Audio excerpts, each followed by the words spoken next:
He joined the NYPD as a patrolman in transit back in 1983. And on September 16th of last year, he was appointed police commissioner of the city of New York. A big welcome to the Autorama Live Theater and to the CBS radio precinct and to the WCBS conversation to Commissioner James O'Neill. Thanks for coming. Hi, Rich. It's a pleasure to be here. Well, it's great to have you here.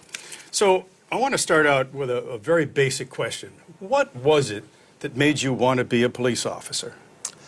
I think it was a number of things. My uncle was a lieutenant that retired in 1973, and then he went on to teach at Westchester Community College, and it was always a big influence in my life. And my dad had a good friend, George Drum. He was a cop in the 6-7, and I grew up in the 6-7 in East Flatbush, and he used to stop by every once in a while. I think that, and I think it's my mom always pushing us to do something beyond yourself and give back, and I think that really pushed me. And it was something it wasn't always in the forefront of my mind, but it was always something that I thought about doing, and I finally did it when I was 25. Mm-hmm. Never thought about being anything else? I had a number of jobs. I worked for an insurance company, but I just wanted to do something where I felt I could make a difference. And you have. I'm trying my best. So let me mention a couple of things driven by the calendar, if you will. Sure. President-elect Trump presumably will be living in the White House shortly. What will that mean to New Yorkers now that he won't be doing the business of building his cabinet up there at Trump Tower? Well, we're still trying to figure out what the long-term plan is with the Secret Service. We're close.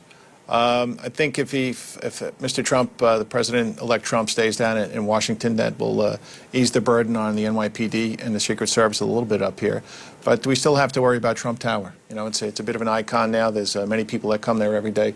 So we're going to have to make sure we secure that facility also. You don't see ramping down the vehicular restrictions or the pedestrian traffic, or do you think that might be a possibility? Well, we have to be flexible. If he's in town, I'm sure the security arrangements will be a little bit tighter. And if he's out of town and his family out of town, maybe we can ease up a little bit. But once again, we have to pay particular attention to Trump Tower. Okay, well, let me ask you one other question driven by the calendar. The other ones are kind of not driven by the calendar. This relates to the Eric Garner case. So Mayor de Blasio the other day told us that he had been told that the U.S. Department of Justice would make a decision by the end of the Obama administration. In all likelihood, he'd made several calls to the Attorney General about that. Now it appears that won't happen. At least that's the report out of the Washington Post. So there's a belief that the new Attorney General, Mr. Sessions, might not be as enthusiastic about that case. What is the NYPD prepared to do if Washington doesn't act or does act? Well, we have been in constant contact with DOJ down in Washington and the Eastern District, and they asked us to keep our proceedings, to halt our proceedings until they're finished. So, with the incoming administration, when they come in, we'll make contact with the DOJ again and be guided by them, and we'll see how we move forward. Mm-hmm. But in any event, there might be some departmental action at the end of all of this? Yeah, if the DOJ decides to not to move forward, we have to move forward with our disciplinary process within the NYPD. Okay. So now to the bad old days. When I got here in 1974, you were told by people not to walk down certain streets at night because you would get mugged there. There were no radio signs in the cars. I mean, New York didn't feel like and wasn't really a safe place in those days. How did things change so dramatically? What do you see as the transformation? How did the department change, and how did New York change as a result? I came on the police department, the transit police, in 1983, and there were definitely different times back then. I used to ride the train from 8 at night to 4 in the morning, the A train and the D train.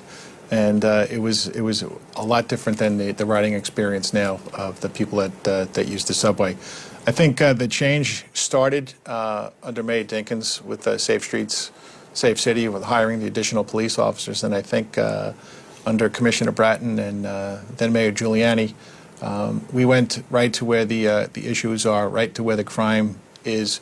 And I think that is the way you deal with it. You figure out who within the city and where within the city the issues are, and you focus your resources on the crime and the violence, and you can start to bring it down. If you just look at the downward trajectory of homicides and shootings and overall crime, over the last, now it's 25 years, it's absolutely an amazing story. And you and the mayor announced some pretty amazing statistics for last year that probably, good news doesn't get as much coverage as bad news, obviously. Yeah, why is that, Rich? Well, people look for tension in the story. You can't sell it as well. Does it sell papers? I don't know. But, Yeah. it is more difficult to get good news out there, as you well know. But here's an opportunity. Tell us about the stats for last year. 2016 was a great year for the city. It was a great year for the NYPD and for all of our law enforcement partners. I've been in this business a long time. There's a meeting we have every Thursday morning. It's called CompStat. That's an accountability meeting for precinct commanders and borough commanders. It's when if crime and violence is up in their borough or in their precinct, they have the opportunity to come down to One Police Plaza and amongst their peers and the executive staff explain what the issues are and what the possible solutions are. And I think that accountability has really helped us continue to push crime down. And after I've been going to CompStat since '96, and to continue to see crime being driven down, particularly homicides and shootings. We had a reduction of 140 shootings last year in one calendar year. That's about a little over a 12% reduction. That is an amazing accomplishment. And again, it's not something that we do alone. We do it with our law enforcement partners. We do it in conjunction with the DAs. Most of all, we do it with the communities that we're sworn to serve and protect. So it's an amazing accomplishment. It's a testament to this whole city. It's a testament to the great men of men and women of the NYPD. And you have some plans afoot to try to drive crime down even further. And I wonder if you'd tell us about the NCO program. First of all, what is an NCO, and what is their job, and what do you think their effect will be? Sure. The NCO is part of our neighborhood policing program. So prior to the neighborhood policing program, and I always use my old precinct, the 4-4, as an example, you'd have... And the 4-4 is where? In the South Bronx, in the vicinity of Yankee Stadium. I was up there for about 2.5 years. An amazing place, an amazing police officers, an amazing community. Half the precinct would be answering 911 jobs. They'd be assigned to sectors, and the other half of the precinct would be doing some sort of anti-crime work, low-level drug enforcement work, domestic violence work, maybe some administrative work or some traffic work. So what we decided to do was to reduce the burden on the people in the sector cars. We resectored each and every neighborhood policing precinct down to 4 or 5 sectors, and we put the same cops in those precincts on the same tours every day. And what that does, it gives them the opportunity to have some familiarity with the people that we protect and serve. And the most in a way, I don't want to interrupt you, Sure. but in a way, it's sort of back to the future in a sense, right? Years ago, weren't there beat cops who walked along the street and sort of knew everybody, and McGillicuddy or whatever his name was would talk to everybody and know their... It is kind of back to the future, but this is primarily a crime-fighting model. We have to make sure that whatever changes we make, that we know that there's a lot of ground to lose here. The whole city's worked long and hard to make this a safe place. So if we're going to make any changes, we have to make sure that it's a crime-fighting model. So we have the same cops in the same sectors every day, and on top of that, in each sector, we have 2 neighborhood coordination officers. And their job is to make sure that they're the conduit between the community and the sector cops, because that's where we need to make inroads into community relations. Prior to neighborhood policing, it would be the precinct commander or 2 or 3 community affairs officers. That would be their primary function, is to make that connection. But it's got to be everybody if we're going to continue to push crime down. And so far, so good. In the neighborhood policing commands, we're up and running in 35 precincts. Overall crime's good. Violence is again on a downward slope. So I think this is the wave of the future, and this is the way we're going to keep this city safe. Mm-hmm. So the NCO would have a geographic area to cover, a specific Sure. block to block. How big would it be, and how many people might be? Well, I suppose it would change depending on the height of the buildings. Well, yeah, and it also depends on precincts. We have smaller precincts, and we have some fairly large precincts too. So what we tried to do is to cut up each and every precinct. Prior to this model of policing, the sectors would be kind of arbitrarily drawn. But right now, in neighborhood policing, we're sectoring to represent natural neighborhoods.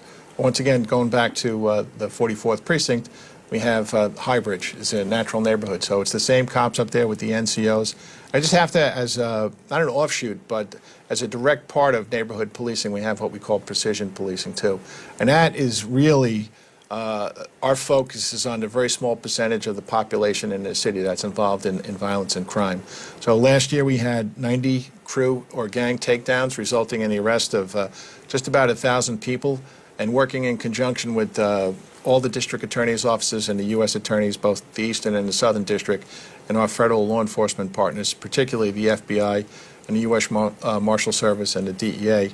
We've managed to really push crime down, and we're going to continue that. And after each and every one of these takedowns, we have a community debriefing. So where we get together with the precinct commander, they go out to the community and explain exactly what happened. And the feedback that we're getting is truly positive, and people appreciate the work that we're doing. Mm-hmm. Are you seeing results from the NCO program already, or is it too early? Yeah, we are. And some of the things that we're looking at, obviously we have to look at overall crime within the sector. We have to look at 911 calls, 311 calls, response times. But in a couple of weeks, we'll be up and running where people will actually be able to give us real-time feedback over their smartphones and landlines as to how we're doing. We'll be taking surveys of people that have police services and people that live within these sectors. So they'll be able to give us real-time feedback, and we'll get a great sense of how we're doing. So stop, question, and frisk. You know, I have to tell you, when it was first, the idea was put forward that you're going to cut back on that, I thought crime was going to go up. I have to tell you. I just thought it doesn't make any sense to do that. And it didn't. Why? I mean, what's the factor here? I think a lot of this has to do with neighborhood policing. A lot of this has to do with precision policing. And we do have a federal monitor, and something that we're doing in conjunction with Peter Zimroth to reduce the number of stops. But we have to make sure, stop, question, and frisk is a constitutionally tested tool used by police all over the United States. It's actually Terry versus Ohio, where there's a certain level of suspicion that I need if I'm going to make a stop, if I'm going to, it's going to be an official stop in question. There's a mere suspicion, which is just a hunch, and that's not enough. It's got to be more than that. And it's court tested, and it's got to be reasonable suspicion. And if we're going to make these stops, and we need to make these stops to keep people safe, they have to be done correctly, and last year I think we ended up with 13,000 as opposed to 2011 where I think we had close to 600,000. It's remarkable. Broken windows theory is not popular in some areas and with some groups, including like NYCLU and people along those lines. Will it continue? I mean, is it effective? And I guess you're modifying it to some degree. And again, neighborhood policing plays such a huge part in this. We want our sector cops to use their discretion. We want them to understand who's connected to the violence and the crime. But quality of life enforcement is something, and I was a precinct commander for 6.5 years. I had Central Park, I had the 2-5, which is in East Harlem, and I had the 4-4 in the South Bronx. And as a precinct commander, if we didn't do quality of life enforcement, I wouldn't have been a precinct commander very long. It's something that people need. It's something that makes them feel safe. And we just have to make sure that when we do it, our police officers use discretion, and we do it in conjunction with the community. Mm-hmm. Okay, so, you know, people talk about how often police officers fire their weapons. And I think there's a remarkable number that you have in New York, remarkable in the sense of how low it is. And can you tell us how often does an officer pull his gun out and shoot that weapon in New York City? Last year, in 2016, we don't have the final report yet, but there's 35 adversarial firearms discharges. An adversarial discharge is when a police officer is obviously in a confrontation situation with somebody armed with some type of weapon. So it was 35 instances in 2016, and that's just to put that in perspective. There's 36,000 police officers in New York City. That's amazing. I mean, are you surprised by that number? No, I'm really not, because I know we are. The training that our cops receive is the best in the nation, and their communication skills are getting better and better. And I think with the NCO program, I think we'll continue to have a low number of adversarial firearms discharges. Okay, let's go to the subject of terrorism here. After 1993, the initial attack on the World Trade Center, and then 2001, of course, New Yorkers think about possible acts of terrorism. But the NYPD has been highly successful in thwarting terrorists. How are you doing that? I mean, I know you can't let all the cats out of the bag here, but what essentially are you doing? And you also have, you beefed up some forces just in case, right? Yeah, we do it on a number of levels, and I think the most important level is the investigative level, and we do that in conjunction with the FBI and the Joint Terrorist Task Force and with our Intelligence Bureau. The JTTF is something we're part of with the FBI, so it's a number of FBI agents and a number of NYPD detectives, and we're constantly scrubbing social media. We're constantly looking at the threat stream to make sure that we do our best to protect the people in the city. We also have, I think, a great ability to prevent, not only through investigatively, but we also have the Critical Response Command. And those are the police officers you'll see at sensitive, iconic locations throughout the city. They'll be in front of the buildings.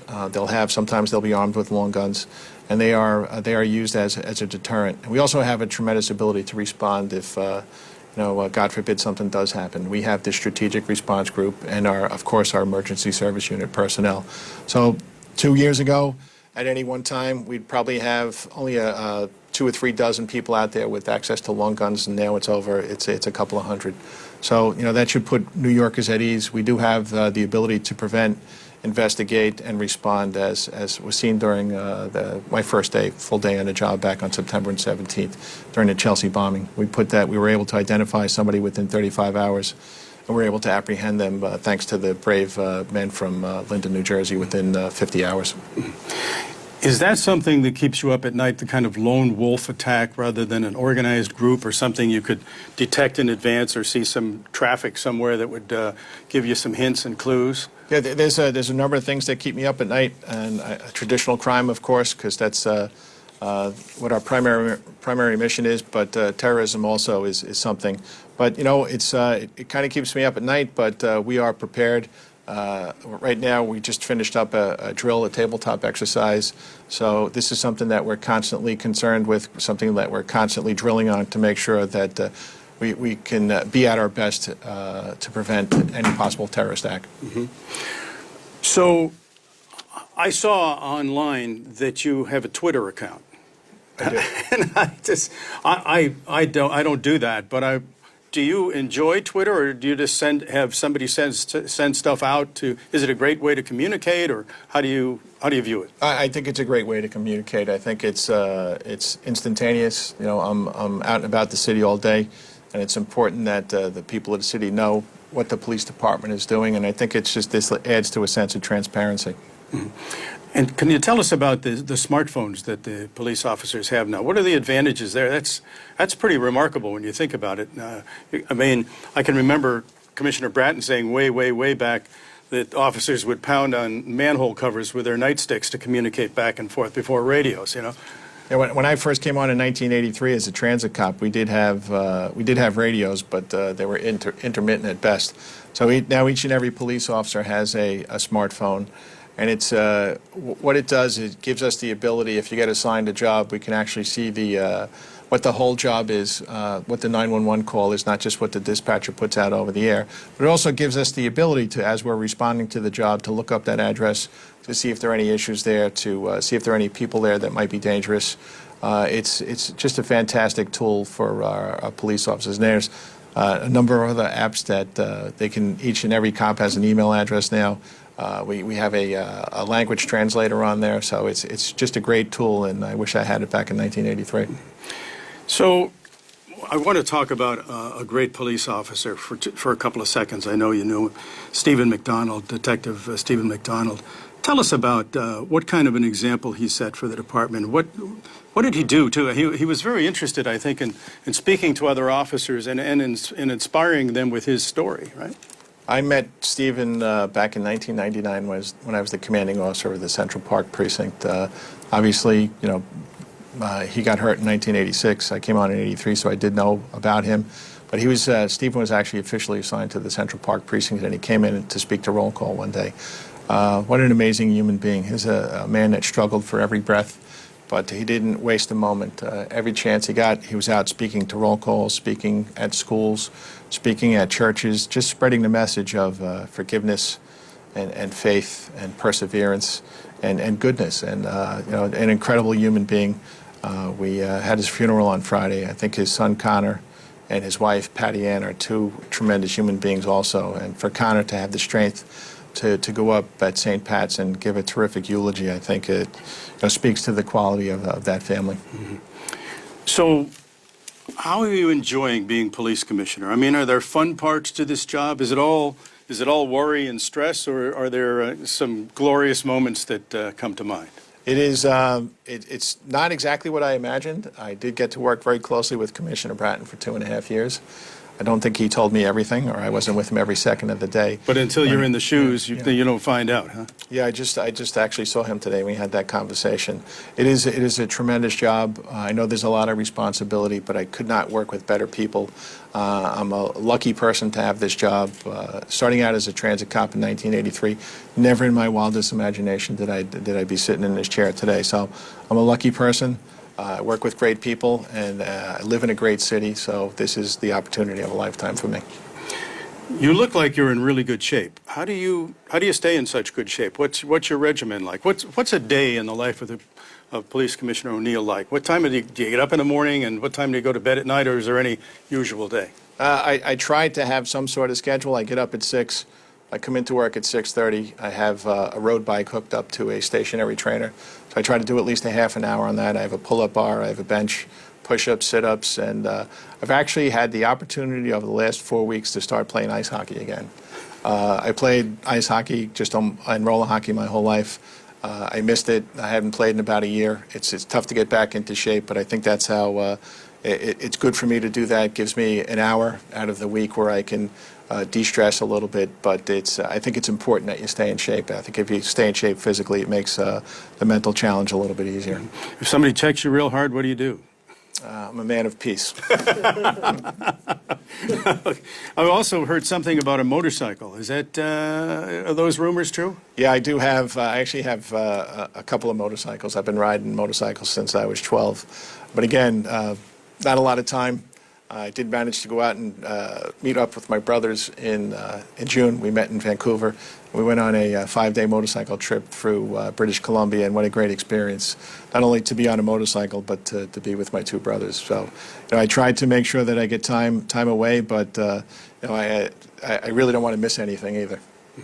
So here's an opportunity for you to speak to the people of New York and beyond New York, just about policing, about yourself, about your hopes for the city, and the hopes for, law enforcement generally. I just, if there is any frustration I think I have is the fact that maybe people are reluctant to realize all of the change, the evolution that's occurred within the NYPD over the last 3 years. We know what our job is. We know that we cannot move forward without the cooperation of the community. And I think it's important that people know that the NYPD has evolved, and each and every cop that I know took this job for the same reason I took it, and that's to do good, to make a difference, and to try to live a life of significance. And I think just about all of them do. And I'm not going to sit here and say all 36,000 cops are great, because we're just a representation of society. There are people that don't deserve to be New York City cops, but by and large, the people that I've had the opportunity to work with are tremendous, and they give their all to keep this city safe. Commissioner, thanks very much for coming in. We really appreciate it. Thanks, Rich. Anytime. Thanks, Thank you very much.